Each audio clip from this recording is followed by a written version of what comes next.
Brothers and sisters కి అందరికీ praise అండి. దేవుని నామానికి మహిమ కలుగును గాక. ఈ ఆరాధనలు కూడొచ్చిన మీ అందరికీ శుభాభివందనాలు. యేసు నామంలో కూడొచ్చిన మీ అందరికీ సమాధానం కలుగును గాక. దినమంతే దేవుడు తన కృపలో దాచి భద్రపరిచి ఒక సాయంకాలం మందు ఆయనను స్తుతించుటకు, ఆయన స్వరం వినుటకు మనకి ఇచ్చిన యొక్క సమయాన్ని బట్టి దేవునికి స్తుతి చెల్లిస్తాము. దేవుని నామానికి మహిమ కలుగును గాక. మరి స్టార్టింగ్ ప్రార్థన చేసేవారు స్వరాజ్ బ్రదర్ గారు స్టార్టింగ్ ప్రార్థన చేస్తారు. ప్రేజర్ బ్రదర్ మీరు ప్రార్థించండి. Sister praise lord. సిస్టర్ అందరికీ ప్రైజ్ లార్డ్ అన్న. Brothers and sister praise Lord. ప్రార్థన చేస్తున్నాం, కళ్ళు మూసుకుందాం. స్తోత్రం నాయన ప్రభా యేసయ్య ప్రభా, పాలన పోయిన స్తోత్రాలు దేవాయస్మ ప్రభా, దేవ సాయంకాల సమయంలో దేవాయస్మ ప్రభా, కేబిపిఎం వర్షిప్ అవర్లో దేవాయస్మ ప్రభా, మనం దేవాయస్మ ప్రభా మంచి ఉంచిన బట్టి స్తోత్రం మా ప్రభా. మీకు వాక్యాలను దేవా ఎవరిడే నెమరేసుకుంటూ దేవాయస్మ ప్రభా, దాంతో జీవించాలన్న సాయం చేయండి మా ప్రభా. ఇంకా ఎన్నో విధాలుగా మేము నేర్చుకోవాలి మా ప్రభా. దేవ సర్వ సృష్టికి వెళ్ళి సర్వ లోకంకి దేవాయస్మ ప్రభా సువార్త చాటింపు చేయాలి మా ప్రభా. అటువంటి జ్ఞానం మాకు దయచేయండి మా ప్రభా. నీ యొక్క తలంపులు ఇంకా దేవాయస్మ ప్రతి ఒక్కటి ఇవులు మాకు దయచేయండి మా ప్రభా. ఇక్కడ వచ్చిన ప్రతి ఒక్క బిడ్డను పేరు పేరున దీవించి ఆశ్రయించండి మా ప్రభా. ఇంకా వస్తున్న ప్రతి ఒక్క బిడ్డను పేరు పేరున దీవించండి దేవా. ఇంకా ఎంతమంది రాలేకున్నారో వాళ్ళందరూ దేవాయస్మ ప్రభా త్వరగా వచ్చేటకు సాయం చేయండి మా ప్రభా. మీకు పరిశుద్ధాత్మ శక్తి చేత నడిపించండి మా ప్రభా. ఈ ప్రేయర్లో ఆది నుంచి అంతం వరకు దేవాయస్మ ప్రభా మీరే తోడండి మా ప్రభా.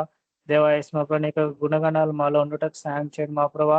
దేవాయస్మ ప్రభా ఎక్కడ వెళ్ళినా దేవాయస్మ ప్రభా, దేవాయస్మ ప్రభా నేను పట్టుకొని ఉండటకు సాయం చేయండి మా ప్రభా. ఇప్పుడున్న ప్రతి ఒక్క బిడ్డను పేరు పేరున దీవించండి దేవాయస్మ ప్రభా. ఇది మొదలుకొని నిరంతరం నేను సేవించే బిడ్డగా ఉండటకు సాయం చేయండి దేవా. నీకే మహిమ ఘనత ప్రభావం చెల్లాల మా ప్రభా. ఈ ప్రేయర్ అంతట్లో పాటలో దేవాయస్మ వాక్యంలో దేవాయస్మ ప్రభా మీరే మా చేత ఉండి నడిపించండి మా ప్రభా. ప్రతి ఒక్కరికి దేవాయస్మ ప్రభా మోటివేషన్ చేయండి మా ప్రభా. దేవాయస్సు నిన్ను విడవక ఎప్పుడు ఉండుటకు సాయం చేయండి మా ప్రభా. మీరే తోడైంటారని దేవాయస్మ ఆది నుంచి అంతవరకు మీరే మా పరిశుద్ధ శక్తితో నడిపిస్తారని త్వరగా రాబోతున్న యేసుక్రీస్తు వేడుకొచ్చున్నాం తండ్రి. Amen. Amen sister. Thank you. Thank you brother. Praise Lord. నాతోనే బ్రదర్ పాట పాడండి బ్రదర్. దేవి నామంలో మీ అందరికీ వందనాలు చెల్లిస్తున్నాను. మరి దేవిని మహిమపరుస్తూ పాట పాడుకుందాం. ఆశ్చర్యమైన ప్రేమ కల్వరిలోని ప్రేమ, ఆశ్చర్యమైన ప్రేమ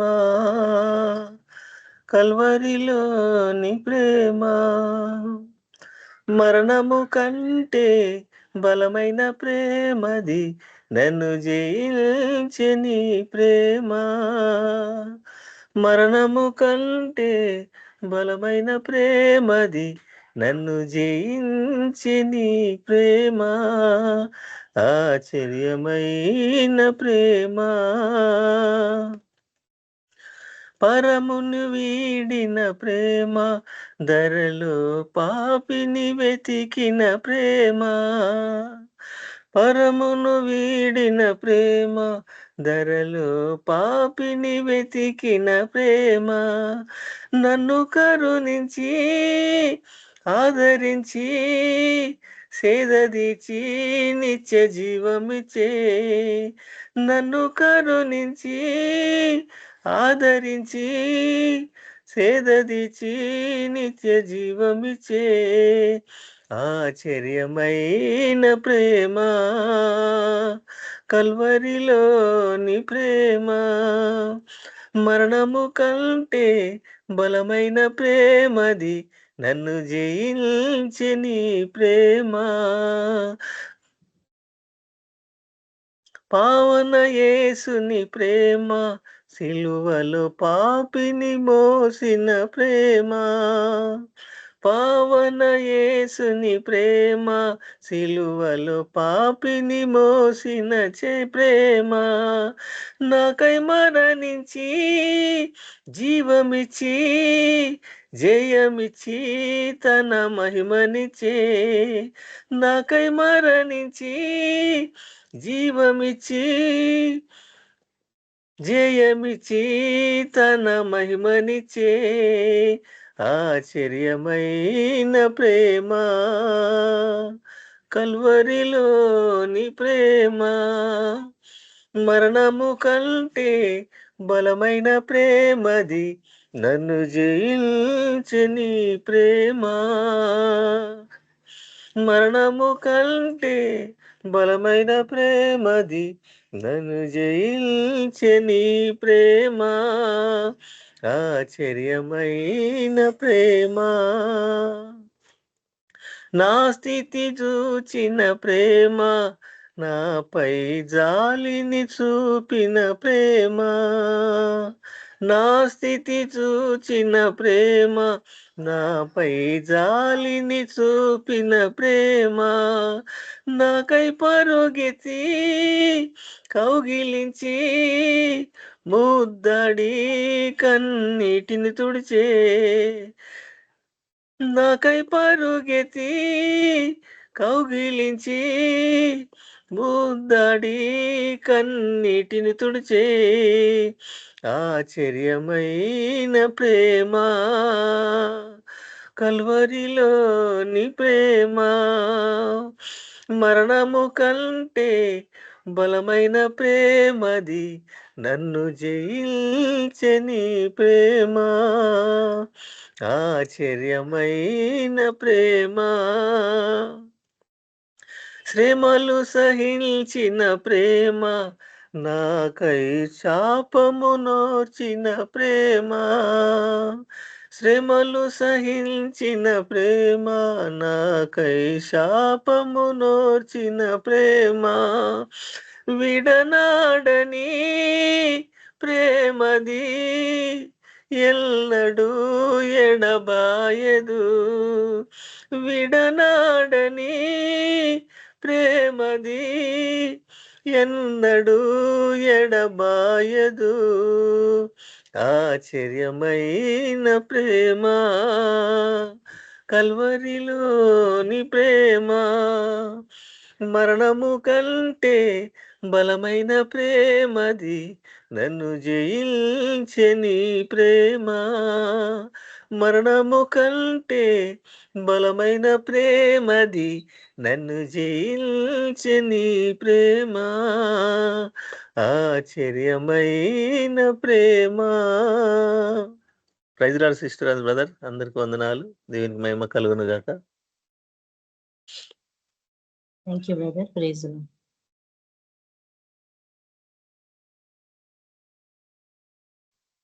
ఎవరన్నా అన్న రావటానికి ఇంకా టైం పడుతుందా? సిస్టర్ అన్న జాయిన్ అయ్యారు సిస్టర్.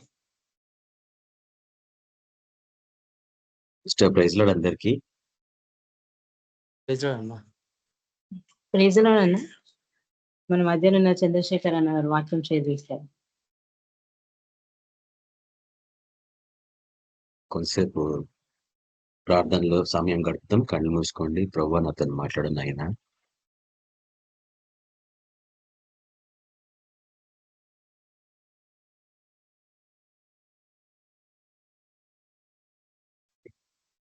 పరిశుద్ధుడవగు తండ్రి, సర్వోన్నతులకు మా దేవ, మీకు వందనాలు కృతజ్ఞతలు అర్పించుకుంటున్నాం. ఇక ఉదయం నుంచి ఇంత మమ్మల్ని కాచి కాపాడి సురక్షితంగా ఇక మీకు సాయంత్రం సమయంలోనైనా మీ సన్నిధికి మనం నడిపించినందుకు మీకు ఎంతో వందనాలు ప్రభువా. మీ సన్నిధిలో ఒక దినం ప్రభు 1000 దినములతో శ్రేష్టం. అటువంటి గొప్ప ధన్యతని భాగ్యాన్ని మాకు ఇచ్చినందుకు మీకు ఎంతో వందనాలు. ఈ సాయంత్రం ప్రభువా, ఓ ప్రభు మాతో మాట్లాడండి, మా జీవితాలను సరిచేయండి. మేము ఎక్కడ తప్పిపోతున్నామో ముఖ్యంగా ప్రభు జ్ఞానమందు వర్ధిల్లుట దేవుని చిత్తమని కొలసలు రాసిన పత్రిక 1వ అధ్యాయం జ్ఞాపకం చేస్తుంది. కాబట్టి నాయన మీ గురించి తెలుసుకున్న తపన మాలో అధికం చేయమని ప్రార్థిస్తున్నాం తండ్రి. ఎందుకంటే విశ్వాసానికి కర్త మీరే, దాన్ని పుట్టించిన వారే మీరు, దాన్ని కొనసాగించే వాళ్ళు కూడా మీరే. కాబట్టి మీ వైపు చూస్తే మేము ముందుకు పోవాలనైనా మా జీవితాంతం ప్రతి క్షణము మీ మీదనే మేము కేంద్రీకరించుకునేలా నడిపించమని ప్రార్థిస్తున్నాం. వింటున్న వారిని ఆశ్రయించండి. ఓ వారి జీవితాలలో ఆర్థికంగా వారిని మెరుగుపరచండి, మంచి ఆరోగ్యం తెచ్చండి. అపవాదిని గద్దిస్తున్నాం. Depart from their lives in the mighty name of Jesus the Christ I command you. Hallelujah. గొప్ప దేవ, మేముంటున్న కాలం ఎంతో భయంతో కూడిన కాలము. అల్లకలలు, అలజడులు, యుద్ధాలు, యుద్ధ సమాచారాలు, కరువులు, ఆర్థిక స్థితి పట్టణము, ఎక్కడ చూసినా గలిబిలి ఉంది ప్రభా. కానీ ప్రభా మీలోనే మాకు నిమలతం, మీలోనే మాకు సమాధానం. కాబట్టి నేను అటువంటి సమాధానం ఓ ప్రభా మాలో పరిమితంగా చేయమని ప్రార్థిస్తున్నాం. మాతో మాట్లాడండి ఓ ప్రభా. మేము తిరిగి వీటన్నిటిని గ్రహించి అన్నిటిలో ప్రకటించాలా. ఆ రీతిగా మమ్మల్ని తరబీదు చేయమని ప్రార్థిస్తున్నాం. ప్రతి ఒక్కరి తండ్రి మీ కొరకు సమర్పించుకొని జీవించాలా ప్రభా. ఎటువంటి నెపములు ఎంచుకోకుండా ప్రభా, ఎటువంటి సొడ్డులు వెతుక్కోకుండా ప్రభా మీ సేవ చేయలాగిన ఎవరో చూస్తున్నారని కాదు, కానీ ప్రభా ఓ ప్రభా అంతరంగమందు వీటిని గ్రహించి మేము యథార్థతతో పరిశుద్ధతో మీ కొరకు జీవించే సేవకులుగా తయారు చేయమని ప్రార్థిస్తున్నాం. ముఖ్యంగా ప్రభా మాలో అనేకులు ప్రభా తప్పిపోయే స్థితిలో ఉంటుండగా వారందరినీ కనికరించండి, మీ తట్టు ఆకర్షించుకోమని ప్రార్థిస్తున్నాం. ఎన్నో ఐహిక విచారాల చేత కొట్టుకొని పోతున్నారు ప్రభా. వారందరి జీవితాలలో విశేషమైన కార్యం జరిగించండి. వారి మళ్ళీ విశ్వాస పరీక్షలో వాళ్ళకి విజయం అనుగ్రహించమని ప్రార్థిస్తున్నాను. ఎంత సహించినంతగానే మీరు అన్నారు ప్రభా మాకు శ్రమ. కాబట్టి నేను ప్రతి ఒక్కరికి ఆదరణ దయచేసి ఆత్మీయ స్థితిలో ఇంకొక ఉన్నత స్థితికి లేవనెత్తమని ప్రార్థిస్తున్నాను. మీరే మహిమార్థంగా మమ్మల్ని అందరినీ నడిపించమని యేసు క్రీస్తు పరిశుద్ధ నామమున ప్రార్థిస్తున్నాం తండ్రి, ఆమేన్.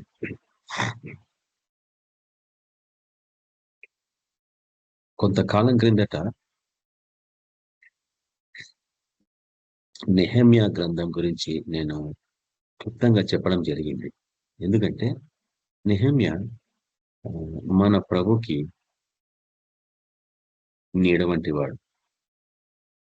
నెహెమ్యా జీవితము మన ప్రభుకి సాదృశ్యంగా ఉంటుంది.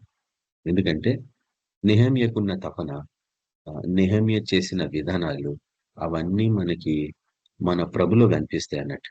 కానీ నెహెమ్యా కంటే మరీ శ్రేష్ఠుడు మన ప్రభు. ఆ విషయాలే మీతో కొంతసేపు నేను పంచుకోవాలని ఆశపడుతున్నా. నేను జస్ట్ సంబంధించిన కొన్ని విషయాలు, ముఖ్యంగా నెహెమ్యా వ్యక్తి గురించి మనము కొన్ని విషయాలు ఏదైనా ధ్యానించాలని నేను ఆశపడుతున్నాను. మనమందరము గతంలో ఖచ్చితంగా నెహెమ్యా గ్రంథాన్ని చదివిన వారమే. చదవని వారంటూ ఒకరు ఉండరు. కానీ చదివినం కానీ ఆ దశలో ఆ సమయంలో పరిశుద్ధాత్మ నడిపింపు ఎట్లుందో నాకైతే తెలియదు. కానీ కొన్ని సంవత్సరాలు నేను అనుకుంటా దగ్గర ఒక 15 సంవత్సరాలు కావచ్చు. ఆ రోజులలో బహు సమయం ఉండేది ధ్యానించడానికి వాక్యం. ఈ రోజుల్లో సేవకి అధికంగా సమయం గడపాల్సి వస్తుంది. ఆ ధ్యాన కాలంలో అంటే ఒకనొక సమయం ధ్యానించడానికి దేవుడు ఇస్తుంటాడు టైం మనకందరికీ. ఆ టైం మనం పోగొట్టుకోవద్దు అన్నట్టు. అని చాలా మంది వాటిని పోగొట్టుకుంటా ఉంటారు. మరి విశేషంగా ఈ దినం ఏ రీతిగా ఉందంటే ఈ social media, digital media, internet, web అంటాము, రకరకాల పేర్లతో పిలుస్తూ ఉంటాం. ఇవన్నీ నీ సమయాన్ని దొంగలిస్తేనే అది నువ్వు ఎప్పుడు గ్రహించలేవు. ఎందుకంటే అపవాది సమయాన్ని దొంగలించేవాడు అన్నది వాక్యం. He is the thief of time అన్నది వాక్యం. నీ టైము ప్రభు చెంత గడపకుండా ఇంకెక్కడ గడిపినా ఖచ్చితంగా దుష్టాధీనంలో ఉన్నట్టే. అనేక మంది ఈ లోకాతీతంగా సమయాన్ని గడుపుతూ ఉంటారు. కానీ ముఖ్యంగా సేవా పరిచయలో ఉన్న మనమందరము అధికంగా సమయం ప్రభువులో గడపాలి. ఎల్లవెల్లలా ప్రార్థించమన్నాడు, మెలకువగుండి ప్రార్థించమన్నాడు, ఎడా తెగక అంటే గ్యాప్ ఇవ్వకుండా ప్రార్థించమన్నాడు. అంటే ప్రార్థించడం అంటే మోకాళ్ళ నుండి సాగిలపడి అని అనుకుంటారు చాలా మంది. కానీ ప్రార్థన అనేది ప్రభుతో సంభాషించడం, ప్రార్థన అనేది ప్రభుతో సావాసం కలిగి జీవించడం అన్న విషయం మనకు అర్థమైనప్పుడు ఎల్లా వేళలా మనం ప్రార్థించవచ్చు. అంటే ప్రతి క్షణం మనతో మాట్లాడుతూ ఉండొచ్చు.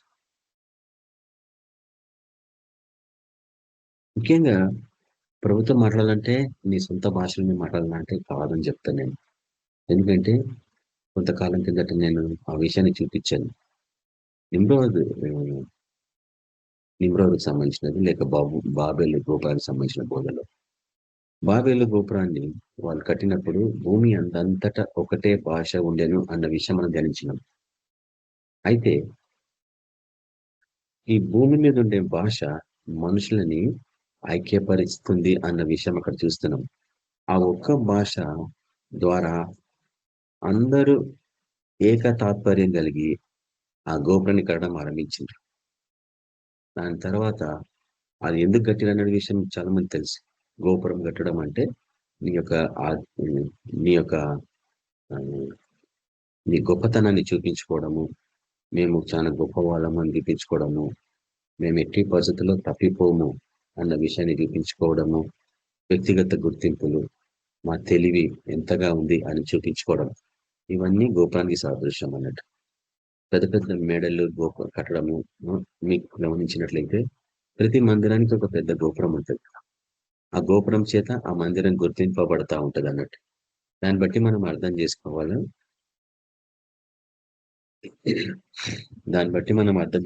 ఏంటంటే ఇవన్నీ ఉపమాన రీతిగా చెప్పబడ్డాయి. మనుషులు వ్యక్తిగత గుర్తింపుల కొరకు అలాంటి అన్ని గోపురాలు కట్టుకోవడం. ఈ రోజు కూడా మనం చూస్తూ ఉంటాము. ధ్వజస్తంభం అంటాం ఒక రీతిగా చెప్పాలంటే. గోపురము, ధ్వజస్తంభం. అయితే ఆ హై స్కూల్ డేస్ లో నేను గమనించింది, ఆ ధ్వజస్తంభం కింద బంగారము బహు విలువగల వస్తువులు వేసి ప్రతి కుటుంబీకులు ఏదో ఒక విలువగల వస్తువు తీసుకొచ్చి అక్కడ పడేస్తే వాటన్నిటినీ నాటేస్తారు అన్నట్టు. ఆ స్తంభం చాలా పెద్దగా ఉంటుంది. దాని తర్వాత దానికి ఒక జెండా అంటే మనకు తెలుసు సాధారణంగా జెండా అంటే మేము దీన్ని స్వాధీనపరచుకున్నాము, ఇది మాది అని చూపించుకోవడం. అట్లనే ఆ ధ్వజస్తంభం నాటి జెండాను ఎగరేసినప్పుడు ఆ జెండా మీద వారి దేవత బొమ్మ ఉంటుంది అన్నట్టు. అట్లా మనుషులు వాళ్ళ గుర్తింపుల కొరకు తెగ ప్రయత్నాలు చేస్తుంటారు. ఈరోజు ప్రపంచాత్మకంగా దేశాలు వాటి గుర్తింపుల కొరకు రకరకాల జెండాలు తయారు చేసినట్టు మనం చూస్తూ ఉంటాం కదా. అదే రీతిగా నిమ్రోదు ఆ యొక్క గోపురాన్ని కట్టించినప్పుడు, బాబెల్ గోపురం అంటాం, లేక టవర్ అంటాం, బాబెల్ టవర్ అంటాం. ఆ గోపురాన్ని కట్టించే కాలంలో ఏం జరిగిందంటే, నిమ్రోదు చాలా మందికి తెలుసా లేదో కనాను సంతతి లేక హాము సంతతి నుంచి వచ్చిన వాడు నిమ్రోదు. అయితే షేము, హాము, యాపేతులు ముగ్గురు నోవా కుమారులని మీకు అందరికి తెలుసు. అయితే షేము పెద్దవాడు, హాము రెండోవాడు, జాపేతు మూడోవాడు. అయితే హాము సంతతిలో నుంచి కనాన్ రావడం చూస్తాం మనం.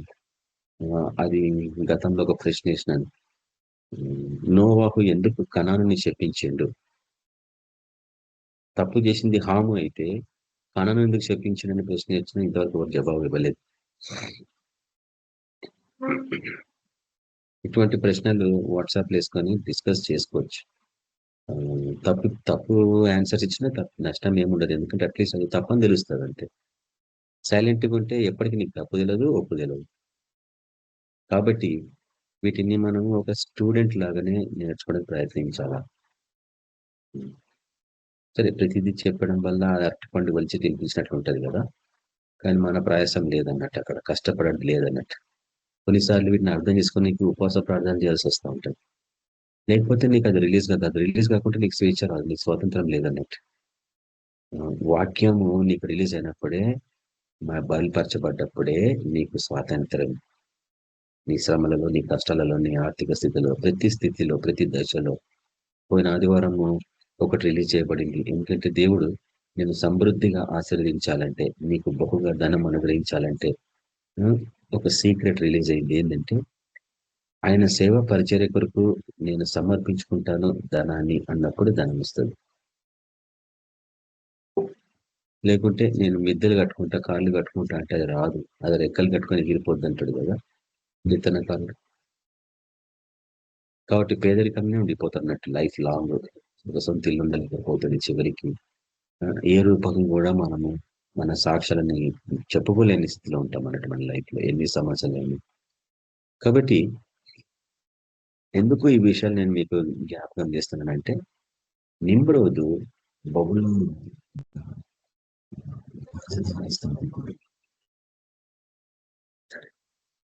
నెబుకద్నెజరు హాము సంతతి వాడు, కనాను నుంచి వచ్చినవాడు.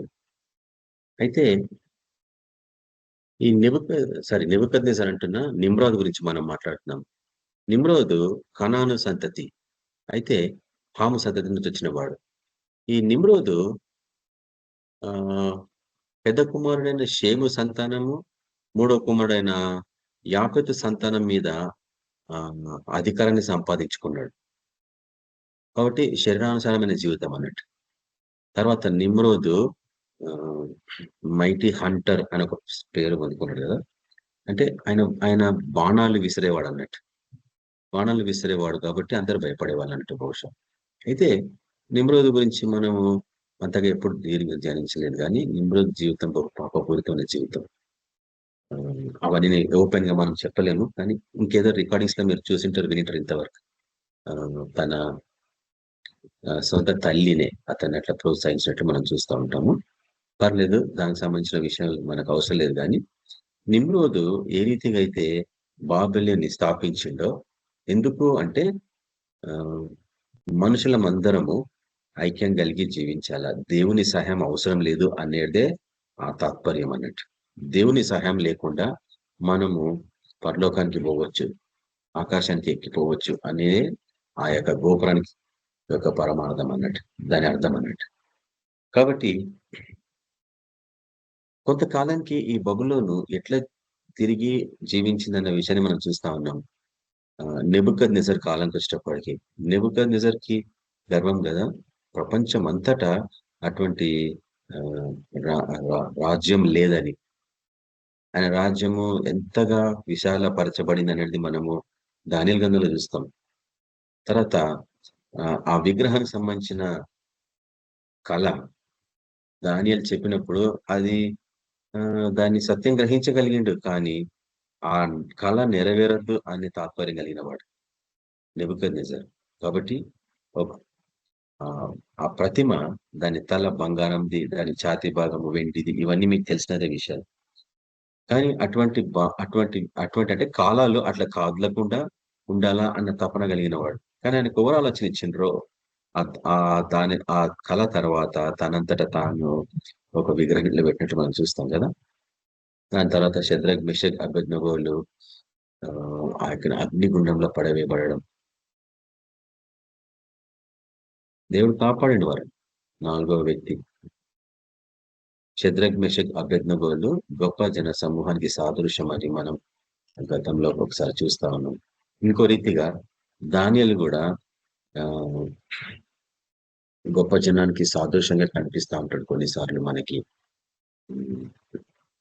ఇవన్నీ మీకు అర్థమైన విధానాలు, ఇవేం కొత్త బోధ కాదు మీకు.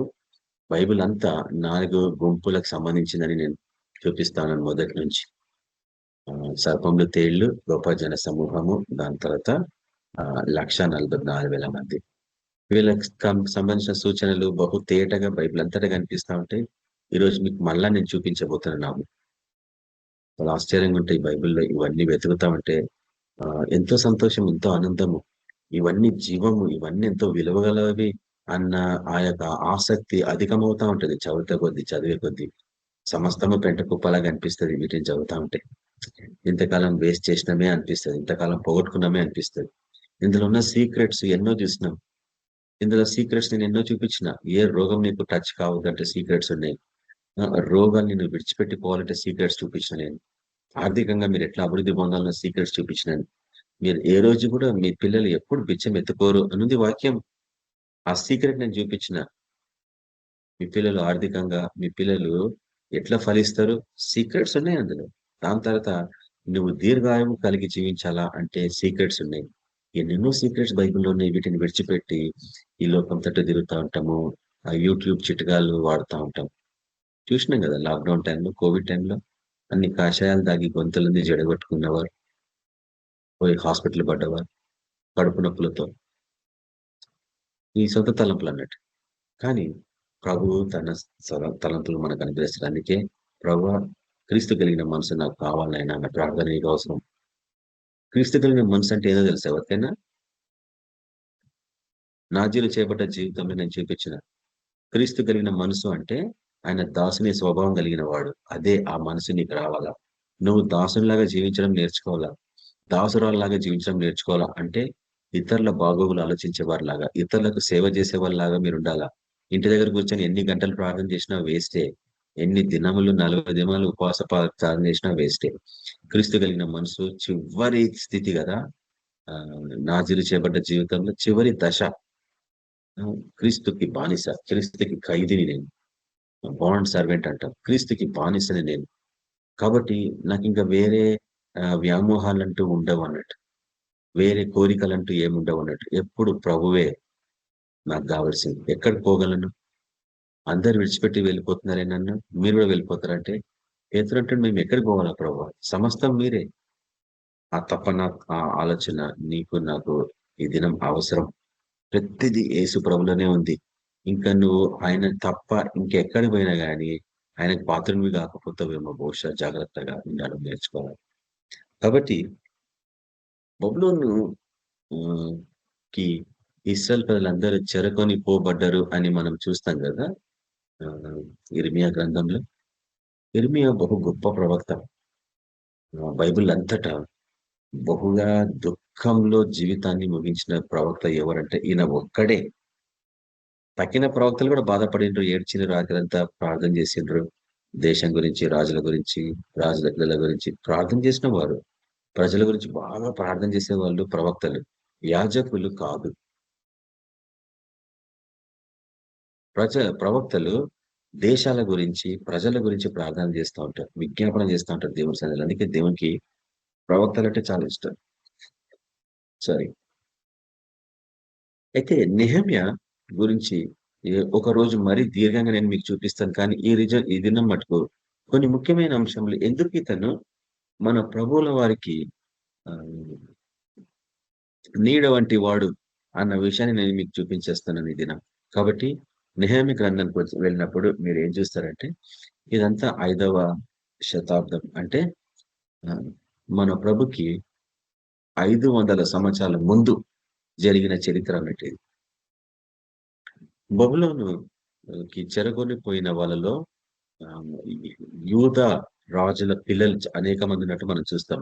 అది ఎక్కడ? దాని గ్రంథం 1వ అధ్యాయంలో యూద రాజుల రాజకుమారులు అనేక మంది నపుంసకులుగా చేయబడి అక్కడికి తీసుకెళ్ళినారు. అందులో దానియేలు కూడా నపుంసకులుగా చేయబడ్డాడు. షద్రక్, మెషక్, అబేద్నెగోలు కూడా నపుంసకులుగా చేయబడి వారందరినీ నపుంసకుల అధిపతి అయిన నెబుజరదానికి అప్పగించారు. అది మనం చూసినాము గతంలో ఎన్నిసార్లు. దాని తర్వాత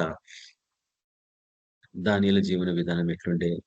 ఎందుకంటే నపుంసకంగా చేయబడ్డాడు కాబట్టి ఆయనకి ఇంకా ఏ వ్యామోహం లేదు లైఫ్ లో, ప్రభువు తప్ప. అందుకే యేసులో చూడగలిగిండు దానియేలు. మనుష్య కుమారుని దర్శనంలో చూడగలిగాడు, తండ్రిని చూడగలిగాడు, అనేకమైన పరలోకంలో ఉన్న జీవరాశులని చూడగలిగిండు ఆయన. ఈ బబులోనికి సంబంధించిన విషయాలే ఈ దినం నేను మీకు కొన్ని చూపిస్తాను నెహెమ్యా గ్రంథం నుంచి. అయితే 5వ దశాబ్దంలో ఏం జరిగింది అనేది మనం చూడబోతున్నాం ఇప్పుడు. దానికి ముందు ఏం జరిగింది? దగ్గర 70 సంవత్సరాలు ఇశ్రాయేలు ప్రజలు, యవనస్తులు అందరూ బానిసలాగా వెళ్ళిపోయారు అక్కడికి. ఆ నెబుకద్నెజరు తన సైన్యాధిపతి దండెత్తి వచ్చినప్పుడు ఇశ్రాయేలు ప్రజలని, వాళ్ళందరిలో అనేక మందిని చంపేసి యవనస్తులందరినీ తీసుకెళ్ళిండ్రు. పేదవాళ్ళని అందరినీ విడిచిపెట్టేసిండ్రు. ఆశ్చర్యం అనిపిస్తుంది. పేదవాళ్ళని విడిచిపెట్టేసి మీ పనులు మీరు చూసుకోండి, మీరు బ్రతకండి ఈ దేశంలో అని పేరు దేశాన్ని వదిలిపెట్టి గొప్ప వాళ్ళందరినీ తీసుకొని పోయారు. అనేక మంది చనిపోయారు. అందుకే అది ఇర్మియా ప్రవచనం. ఇర్మియా ఎంతగా చెప్పినా కూడా మీరు వినలేదు. వీళ్ళు ఇశ్రాయేలు ప్రజలు వినకపోవడం. ఇర్మియా అంత గొప్ప ప్రవక్త, ఎన్ని హెచ్చరికలు ఇచ్చినా కానీ వాళ్ళు వినలే. అప్పుడు చెప్పిండు, మీరు వినలేదు కాబట్టి దేవుడు మిమ్మల్ని తోసిపుచ్చిండు. మీరందరూ బానిసలాగా సెకండ్ టైం, మొట్టమొదటిసారి మీరు ఐగుప్తులో బానిసలు ఉంటే ఇప్పుడు రెండోసారి మీరు బబులోన్లో బానిసలాగా కాబోతున్నారు అని హెచ్చరించింది. కానీ మూడవసారి ఆత్మీయమైపోతుంది. క్రైస్తవులు బానిసలాగా తయారవుతున్నారు. ఆల్రెడీ పరిపక్వం చెందుతుంది ఆ స్థితి. కాబట్టి బానిసత్వం నుంచి బయటికి రావాలా. మన ఇర్మియా ప్రవక్త ప్రవచించింది ఏంటంటే 70 సంవత్సరాలకి మీరు తిరిగి మీ దేశానికి వస్తారు.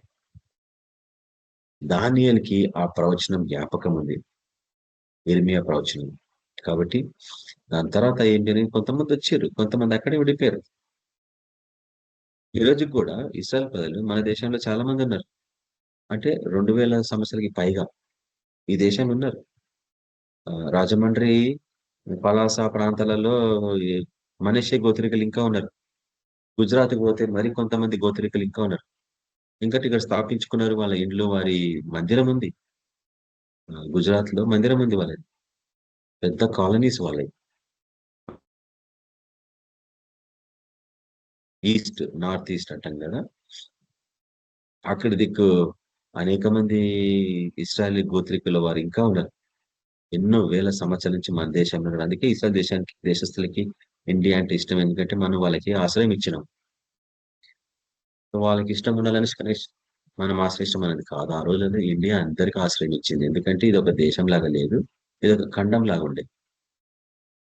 అయితే వీళ్ళు తిరిగి ఇస్రాయల్ దేశానికి రావాలా, దానికి సంబంధించిందే ఈ నెహెమ్యా గ్రంథం అన్నట్టు. అయితే నెహెమ్యా ఎవరు అనేది కూడా మనం అర్థం చేసుకోవాలి. అవి డీటెయిల్ నేను మళ్ళీ ఒకసారి ఎప్పుడన్నా మీకు చూపిస్తాను. కానీ ఈ దినం మటుకు నెహెమ్యా ఒక యూదుడే. చెరలో ఏ రీతిగా అయితే దానియేలు, షద్రకు వీళ్ళందరూ కొనిపోబడినరో అట్లనే ఇతను కూడా ఒకప్పుడు కొనిపోబడ్డవాడే.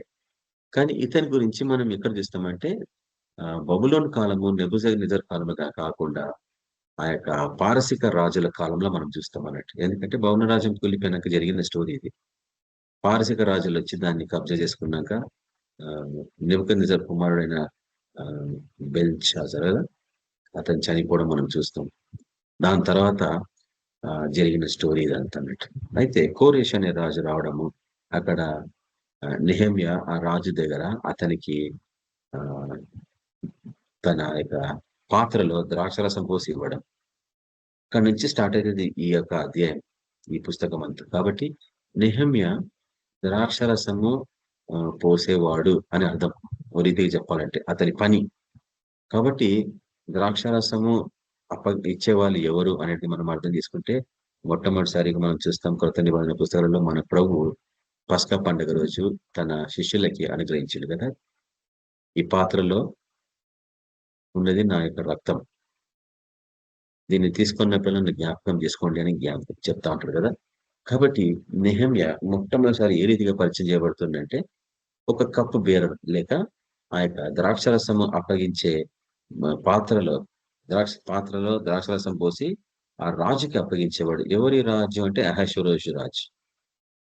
అహశ్వరోషు రాజుకి ఇతను ఆ యొక్క ద్రాక్షరసము పోసి అప్పగించేవాడు. అయితే ద్రాక్షరసము పోసేవాళ్ళు బహుగా పరీక్షింపబడ్డవారు. వాళ్ళలో ఎటువంటి కల్మషం లేకుండా, వాళ్ళలో ఎటువంటి మోసము, దగ, కుట్ర, పన్నాగాలు చేసేవారు కాకుండా యథార్థంగా ఉండే వాళ్ళని ఎన్నుకుంటారు అన్నట్టు. ఎందుకంటే వాడు అందులో పాయిజన్ పోసి కూడా తాకొచ్చు రాజుకి చంపాలనుకుంటే. కాబట్టి ఎంతగా పరీక్షించబడితే కానీ నెహెమ్యా ఆ దశకి ఎదగలేదు. అనేక పర్యాలు నేను చెప్తుంటాను, కొంతమందికి బల్ల ఇవ్వాలంటే భయపడతారు, కొంతమంది బల్లలో పాలు పొందాలంటే భయపడతారు. ఎందుకంటే మనకు తెలుసు బలలో అయోగ్యతను పాలు పొందితే చచ్చిపోతుంది త్వరగా, లేక నీ ఆయుష్ తగ్గిపోతుంది, లేక నీకు పలు రకాల రోగాలు వస్తాయి, ఏ మందులేక అవి స్పందించవు. బహు పవిత్రంగా పరిశుద్ధమైన హస్తాలు, హృదయాలు కలిగిన వారే, పవిత్రమైన హస్తాలు కలిగిన వారే, నీతిమంతులుగా ఉన్నవారే, యథార్థంగా జీవించిన వారు తప్ప అందులో ఎవరు పాల్పొందలేరు. ఎందుకంటే ఆయన శరీరం అది. ఆయన యథార్థవంతుడు, ఆయన పరిశుద్ధుడు, ఆయన నీతిమంతుడు. కాబట్టి నీతిమంతులే అందులో పాల్పొందాల, యథార్థం ఉండే వాళ్ళు అందులో పాల్పొందాల. కాబట్టి మరి పాలు పొందేవాడికి సంబంధించింది పాలు అది పంచుకునేవాడికి మరీ బహు ఆసక్తిగా కలిగిన వాడై ఉండాలి కదా పరిశుద్ధతలో. కాబట్టి మనం కూడా సేవ పరిచయంలో బహు జాగ్రత్తగా ఉండాల. ఎవరు బల్ల విరుస్తున్నారు, వారి బ్యాక్గ్రౌండ్ ఏంది ప్రభువా నాకు చూపించిన ఆయన అడగాల ప్రార్థన, లేకపోతే ఆయన చూపించాడు. ప్రతిదీ విధానం ఇదే, నువ్వు ప్రభుని అడగకపోతే మటుకు నీకు ఏవి చూపించడు. ఈ బాధ్యత అడుక్కోవడం. కాబట్టి ప్రభువా ఇవి నాకు చూపించినైనా వీటన్నిటిని నేను తెలుసుకోవాలా ప్రభువా, ఈ రోజు నేను పాల్పొందాలా లేదా, ఈ బల్ల విచ్చే వాళ్ళు ఎవరు ప్రభువా, వారి బ్యాక్గ్రౌండ్ ఏంటి, వారి గుణగణం ఏంటి ప్రభువా. అదే రీతిగా మనం కూడా బహు జాగ్రత్తగా ఎన్నుకోవాలి ఎవరి ద్వారా బల్ల వినిపించాలి. ఒక సాక్ష్యం లేనివాడు బల్ల ఎట్లా విరవగలడు?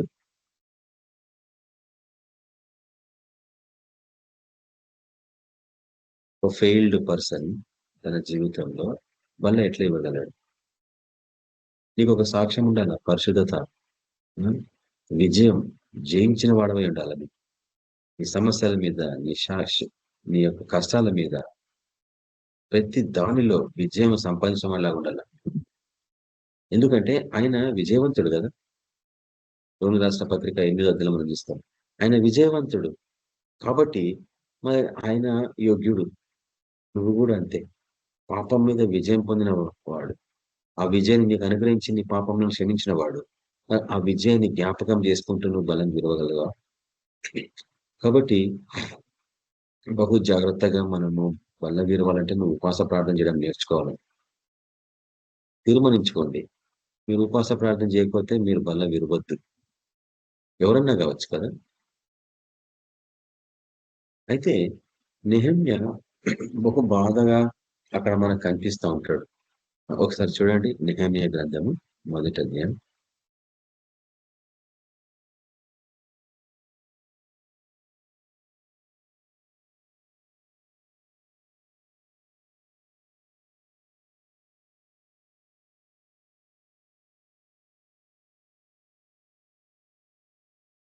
అయితే ఇక్కడ 1వ అధ్యాయంలో మనం చూస్తాము,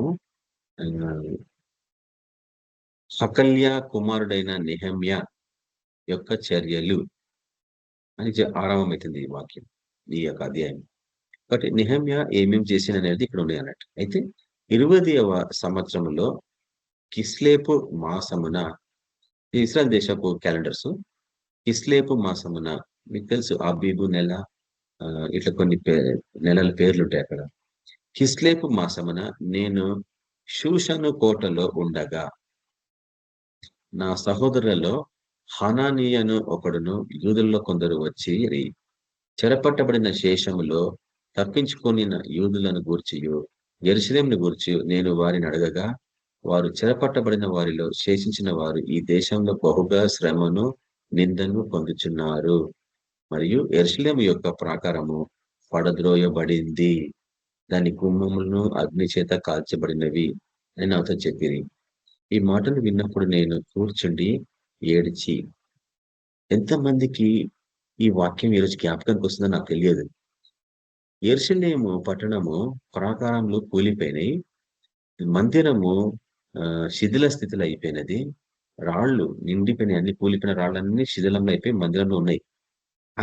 అది విన్నప్పుడు హనన్యా ఏడుస్తా ఉన్నాడు. నేను ఒక్కసారి సడన్లీ నా మైండ్ ఓపెన్ అప్ అయిపోయింది. యేసు ప్రభు యెరూషలేము చూసినప్పుడు ఏడిచిండా లేదా? ఇది 2వ చిహ్నము. నెహెమ్యా మన ప్రభుకి నీడ వంటి వాడు. మొదటిది ద్రాక్షరసం ఇచ్చేవాడు, రెండవది ఆయన యెరూషలేము స్థితిని చూసి ఏడుస్తున్నవాడు. ఈరోజు యెరూషలేము గురించి ప్రార్థించుడి అని ఉన్న ఒక వాక్యాన్ని తీసుకొని ప్రకృతి సహజంగా ఉన్న యెరూషలేము గురించి అందరూ ప్రార్థన చేస్తారు, కానీ అసలైన యెరూషలేము క్రైస్తవులు అని తెలుసుకోలేని స్థితిలో ఉంది సంఘం ఈరోజు. ప్రపంచమంతటా థియాలజియన్స్ ఎవ్వరు గ్రహిస్తలేరు. మరీ తేటగా ప్రభు మనకు అవి చూపించిండు. పౌలు విశేషంగా వాటిని అన్ఫోల్డ్ చేసి చూపిస్తున్నాడు బయటికి. ఒక ప్యాకెట్ ని విప్పి అందులో రహస్యం ఏముందో చూపించేసిండు ఆయన. రోమి రాష్ట్ర పత్రిక 2వ అధ్యాయము 9వ అధ్యాయము 10వ అధ్యాయము 11వ అధ్యాయము దళితుల రాష్ట్ర పత్రిక 3వ అధ్యాయంలో ఆయన ఎంతగా ప్రయాసపడిండో. క్రైస్తవులే యూదులు, క్రైస్తవులే ఇస్రాయేల్. పేతురు రాష్ట్ర పత్రికలో చూస్తాము, పరిశుద్ధ జనాంగం ఎవరు? క్రైస్తవులే. ఒకప్పుడు జనం కాదు మనం, కానీ ఇప్పుడు జనంగా పిలవబడుతున్నాం. ఎందుకు? ఆయన మరణ భూస్థాపనలో పాల్పొందినాం కాబట్టి. బాప్సం పొందుతాం అంటేనే అర్థం అది కదా. ఆయన మరణ భూస్థాపనలో పురాణంలో పాల్పొందిన వాడే ఆయన వాడు, ఆయన బిడ్డ. క్రీస్తు అబ్రాహాము సంతానం అనబడినది. ఇస్సాకు సంతానము అబ్రాహాం సంతానం అనబడదు. ఇస్సాకు వలన కలిగిన సంతానము అనబడదు. ఎందుకు రాష్ట్రం చెప్పండి? మళ్ళీ నిజమైన సంతానం ఎవరంటే అబ్రాహాము సంతానం. ఆ సంతానము క్రీస్తే. అబ్రాహాం సంతానం క్రీస్తే. క్రీస్తు పక్షంగా ఉన్న మనమే అబ్రాహాము సంతానం అంటాడు పౌలు గళితీయుల రాసిన పత్రికలో. కాబట్టి ఇప్పుడు మీరు అర్థం చేసుకోవాల్సింది ఏంటంటే, మీరు ప్రార్థన చేయాల్సింది ప్రకృతి సహజమైన యెరూషలేము గురించి కాదు, అది బానిసత్వంలో ఉంది అనేసి గళితీయుల రాసిన పత్రికలో పౌలు జ్ఞాపకం చేస్తుండు. పైనున్న యెరూషలేం వేరే, క్రిందున్న యెరూషలేం వేరే, 2 యెరూషలేంలు ఉన్నాయన్నాడు. అతనే చెప్తాడు అక్కడ. కాబట్టి ఈ దినము నువ్వు నిజంగా విశ్వాసివైతే ఈ సత్యాన్ని గ్రహించి క్రైస్తవుల గురించి ప్రార్థించు. వాళ్ళు చిత్రవత అనుభవిస్తున్నారు ప్రపంచమంతటా. గొప్ప జన సమూహం అందరూ మరణంలోకి వెళ్ళిపోతున్నారు. చాలా మంది చిక్కబడిపోయినారు ఆల్రెడీ. ఊరల తీర్పుకు సంబంధించిన బోధ అంతా అదే కదా.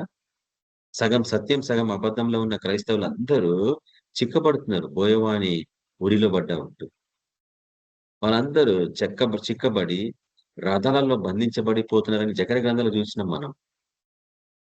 మిడతల దండు వచ్చి వారందరినీ కప్పిపుచ్చింది అనేసి 5వ బుర్రలో చూస్తాం మనము. ప్రకటన గ్రంథంలో 5వ బుర్రలో చూసినాం మనం అనుకున్నాం పోయిన వారం. సరే, నెక్స్ట్ సండే మనం అది చూడబోతున్నాము. కానీ మతపరమైన జీవితంలో ఉన్న వాళ్ళందరూ ఐహిక విషయాల చేత చిక్కబడుతూ ఉంటారు. దాని తర్వాత ఒక లగ్జూరియస్ లైఫ్ కి అలవాటు పడ్డ క్రైస్తవులు ఏషావు జీవితం అంటాం దాన్ని. వారు వీరు వారవుతారు అన్నాడు మన ప్రభు. కాబట్టి సుఖానుభవాన్ని ఆశ్రయించిన జీవితం. అమాంతంగా ఉపద్రవం వస్తే ఎట్లా దాన్ని ఎదుర్కోవాలో కూడా తెలియని క్రైస్తవ జీవితం. అందుకే సూసైడ్ చేసుకుందామని పరిగెత్తుతారంట. కొండల మీద నుంచి దుంకనికి, నీళ్ళలో దుంకడానికి ప్రయత్నం చేస్తారంట సూసైడ్ చేసుకొని. కానీ నీళ్ళు అంటే నేను పర్మిట్ చేయను, కొండలంటే నేను పర్మిట్ చేయను మిమ్మల్ని. మీరు ఎట్టి పరిస్థితులు సూసైడ్ చేసుకోవడానికి వీల్లేదు, మీరు శ్రమ అనుభవించాల్సిందే. కాబట్టి నెహెమ్యా ఎందుకు అంత బాధతో అట్లా ఏడుస్తా ఉన్నాడు. ఈ మాటలు విన్నప్పుడు నేను కూర్చుంటే ఏడ్చి కొన్ని దినములు దుఃఖంతో ఉపవాసం ఉండి ఆకాశమందలి దేవుని ఎదుట విజ్ఞాపన చేసి తిని. ఈ సీక్రెట్ మీరు అర్థం చేసుకోవాలి. ఈరోజు మీ ప్రార్థనలో దుఃఖం ఉందా? మీ ఉపవాసంలో దుఃఖం ఉందా?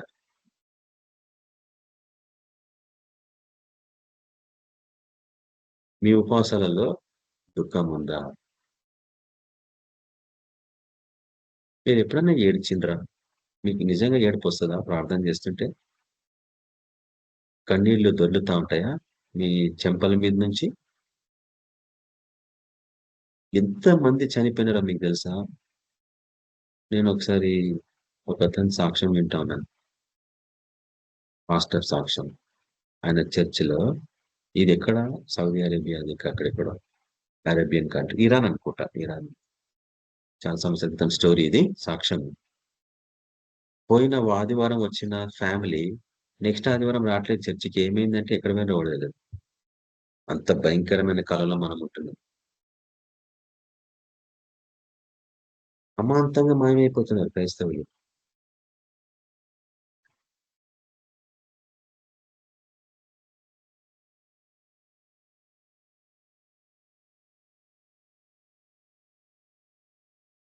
నేను కొన్ని ఓపెన్ గా చెప్పలేను, అవసరం లేదు మనకు అవి. వాళ్ళ సంతానము విస్తరిస్తా ఉంది. వాళ్ళు ఏమనుకుంటారంటే 51% మనమైతే ఏ దేశాన్నైనా కబ్జా చేసుకోవచ్చాను. ఇది ఈ సత్యం తెలియక యూరోపియన్స్ అంతా పిల్లల్ని కనడం మానేసిండ్రు. వాళ్ళ సంతానం తగ్గిపోయింది, క్రైస్తవుల సంతానం. వీళ్ళ సంతానం పెరిగిపోయింది. నైజీరియా దేశాన్ని కబ్జా చేసుకున్నారు, అల్బానియా దేశాన్ని కబ్జా చేసుకున్నారు, ఇండోనేషియాని కబ్జా చేసుకున్నారు. మోర్ దెన్ 60-70% పాపులేషన్ అయిపోయింది. అసలు పాపులేషన్, అసలు దేశస్తులు చిన్న గుంపు అయిపోయింది, వీళ్ళ గుంపు పెద్దది అయిపోయింది. ఆఫ్రికాలో అన్ని దేశాలని కబ్జా చేసుకున్నారు అట్లా. ఇది సత్యం తెలియక క్రైస్తవులు పిల్లల్ని కావడం మానేసిండ్రు. అక్కడ ఏమైతుంది చెప్పండి? భవిష్యత్తులో సేమ్ స్టోరీ అవుతుంది ఇక్కడ కూడా. సరే, దానికి నేనేమి రోషం పుట్టించాలని మాట్లాడతాను, కానీ మనకు తెలుసు ఇది ఆత్మీయమైంది సంతానం. అబ్రాహం సంతానమైనంత మాత్రాన సంతానం కాదని బైబిల్ సెలవిస్తుంది. కాబట్టి క్రీస్తు పక్షంగా మనం అబ్రాహం సంతానం. కాబట్టి నెహెమ్యా నుంచి నేర్చుకోవాల్సిన విషయాలు ఏంటంటే, నీ ప్రార్థన జీవితంలో దుఃఖం ఉండాలా. నువ్వు ఉపవాసం కనీసం వారానికి ఒక రోజన్నా ఉపవాసం ఉండడం ప్రయత్నించి. అలవాటు అవుతుంది శరీరం. ఒక పూటకు అలవాటు అయితే కొంతకాలానికి 2 పూట్లకు అలవాటు అవుతుంది. కొంతకాలానికి ఫుల్ డే అంతా ఉపవాసం ఉండగలవు, మరి కొంతకాలానికి 24 hours కూడా ఉండగలవు. సరే, అప్పుడు వాటర్ తీసుకోవచ్చు, ఎందుకంటే వాటర్ చాలా అవసరం బాడీకి, ప్యూరిఫికేషన్. కాబట్టి జస్ట్ వాటర్ తాగొచ్చు. సరే, కొన్ని సంఘాలలో జ్యూస్ తాగుతారు, కాఫీ, టీలు తాగుతారు. మీ ఇష్టం అది. దాన్ని డ్రై ఫాస్ట్ అంటాం. డ్రై ఫాస్ట్ అంటే గట్టి పదార్థాలు తీసుకోరు. కానీ ఓన్లీ లిక్విడ్స్ తీసుకుంటారు కొంతమంది. కొన్ని నియమాలు మనం కూడా తెలుసుకోవాలి. ఈయన చూడండి దుఃఖంతో ఉపవాసం అంటే కొన్ని దినములు ఉపవాసం ఉండి ఏం చేస్తున్నాడు? చాలా మంది దగ్గర ఒక బలహీనత నేను గమనిస్తాను. ఏం తెలుసా? ఉపవాసం ఉంటే నీ స్వార్థం కొరకు ఉపవాసం ఉంటావు. నీ కుటుంబం కొరకు, నీ పిల్లల కొరకు, రక్త సంబంధాల కొరకే ఉపవాసాలు ఉంటారు. కానీ విజ్ఞాపన ఉపవాస ప్రార్థన ఎవరైనా చేస్తారా? నేను ఛాలెంజ్ చేస్తాను. పాస్టర్ సంఘస్థుల కొరకు ఉపవాసం ఉంటాడా?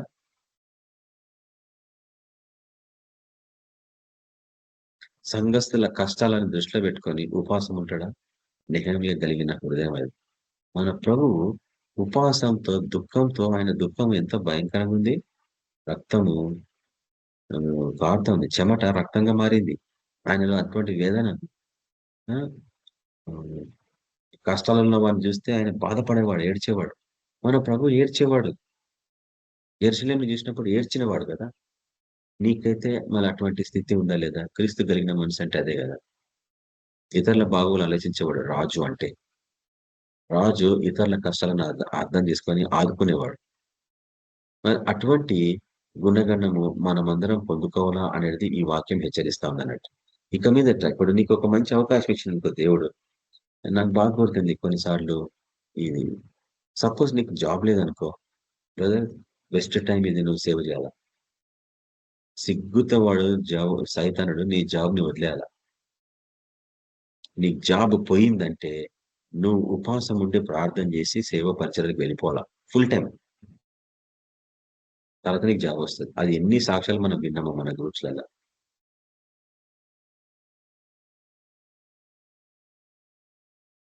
కానీ నీ ఉపవాస ప్రార్థన ఇతరుల బాగోగుల గురించి ఉన్నదా? అది వేదనతో కూడింది. నా ప్రజలు నశించిపోతున్నారు అన్న వేదన నెహెమ్యాకు ఉంది. అదే రీతిగా యెరూషలేమును చూసి ఏడ్చిండు మన ప్రభు. ఎందుకు?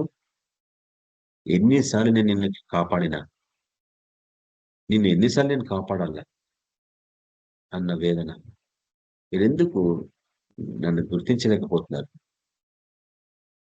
నేను చేసిన క్రియలను చూసినా కనీసం నన్ను గుర్తించండి అని తన బాధని ఎంతగా వ్యక్తపరిచిండు. మీ మధ్య చేసిన ఈ యొక్క అద్భుతాలు సొదొమ గొమొర్రా కాపురస్తుల మధ్యలో చేసింటే వాళ్ళు ఎప్పుడో రక్షణ పొందేటోళ్ళు అంటాడు ప్రభు. బహు కష్టతరమైన వాక్యం.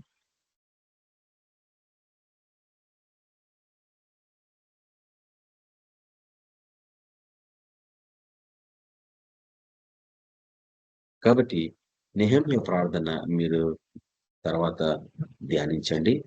ఇదంతా ఆయన ప్రార్థనకు సంబంధించింది. ఆయన ప్రార్థన ఎట్లా స్టార్ట్ అవుతుంది చూడండి.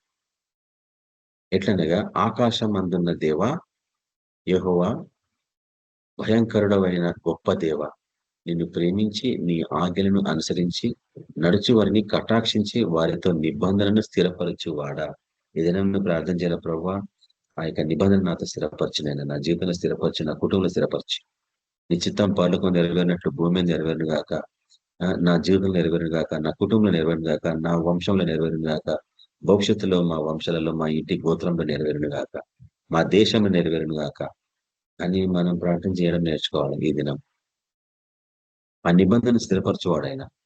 నీ చెవి యొగ్గి నీ నేత్రంలో తెరిచి నీ సన్నిధిని దివరాత్రంలో నీ దాసైన ఇశ్రాయేలు పక్షంగా నేను చేయు ప్రార్థన అంగీకరించును. ఇది సీక్రెట్. మనము ఇతరుల పక్షంగా ప్రార్థన చెయ్యొచ్చా లేదా అని చాలా మంది అడుగుతుంటారు.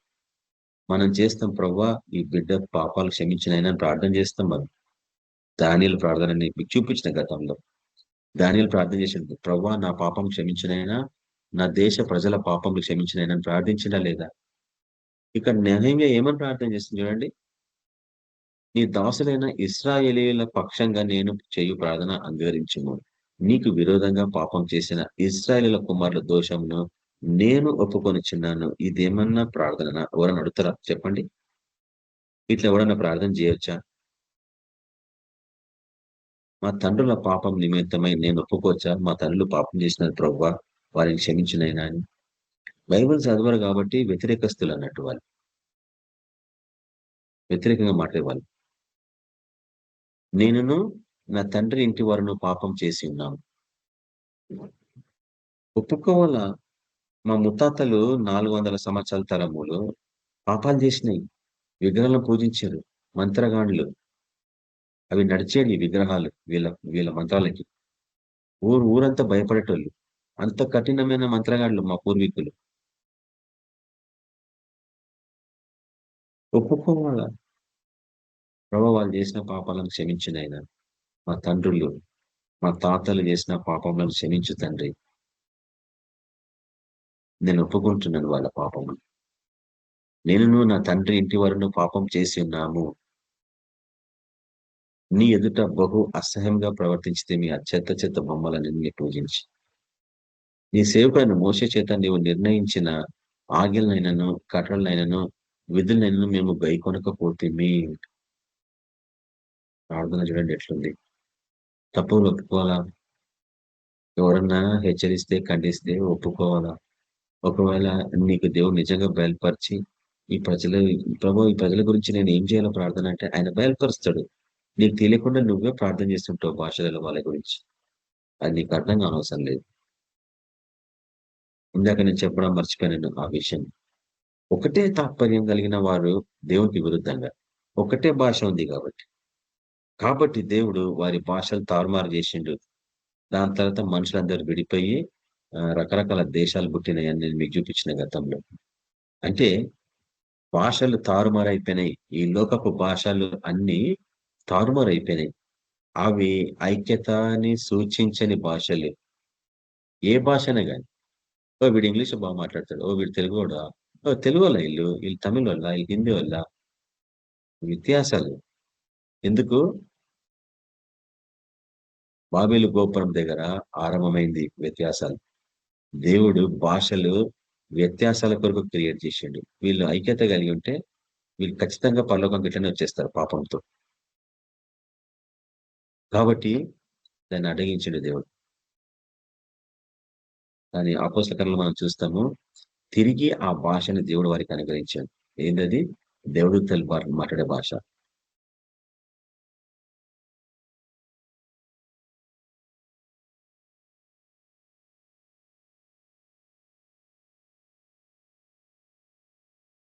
ప్రపంచమంతటా ఎందుకు పాపము ఆ రోజుల్లో విస్తరించింది అంటే మనం చూసినాం. ఆ దినం నెఫిలీలు అనేవారు ఉండేవాళ్ళు నోవా కాలంలో. ఇంకా నోవా పిల్లలకి పెళ్లిళ్ళు కాలేదు అప్పటికి. ఆ నెఫిలీలు అనే వాళ్ళు అంతా పడిపోయిన దేవదూతలు, పాపం చేసి పడిపోయిన దేవదూతలు. వాళ్ళ ప్రాంతాలలో, వాళ్ళ ఆత్మీయ సామ్రాజ్యాలలో వారికి ఉన్న విశేషమైన జ్ఞానాన్ని వారు పడిపోయినాక మనుషులకి నేర్పించిండ్రు. మ్యాజిక్, మంత్రాలు, తంత్రాలు, టెక్నాలజీలు, గోపురాలు ఎట్లా కట్టుకోవాలా, ఆ సీక్రెట్స్ అన్ని వాళ్ళు నేర్పినరు మనుషులకి. లేకుంటే వానికేం తెలుసు మంత్రం అంటే? ఆ పడిపోయిన దేవతలు నేర్పినాయి. అందుకు దేవుడు వారిని అందరినీ తారుమారు చేసిండు. వీళ్ళకి ఒకటే భాష ఉంటే ఇంకా విస్తరిస్తారు వీళ్ళు దేవునికి విరుద్ధంగా. అందుకని వాళ్ళ భాషలన్నిటిని తారుమారు చేసి దేవుడు వాళ్ళలో ఐక్యత లేకుండా చేసిండు. కానీ ఎప్పుడైతే ఆయన దగ్గరికి వచ్చి పాపాలు ఒప్పుకొని పరిశుధాత్మ కొరకు కనిపెట్టుకున్నారో ఆయన వాళ్ళకి తిరిగి పరలోకపు భాష అనుగ్రహించండి. మీకు భూలోకపు భాషలు అవసరం లేదు. ఎందుకంటే మీరు ఆకాశవాసులు, భూనివాసులు కాదు. మీరు గొప్ప జన సమూహము భూనివాసులు, సర్పముల తేళ్లు నరకవాసులు. కానీ 1,44,000 మంది పరలోకపు వాసులు, ఆకాశవాసులం. ఆకాశ నక్షత్రం మనం. అడికెళ్ళి పడద్దు మనం కిందికి. ఎప్పటికక్కడ మనం వెలుగుతూనే ఉండాలి. అది మన మన పిలుపు. దాన్ని బొమ్ము చేసుకోవద్దు, నష్టపరచుకోవద్దు.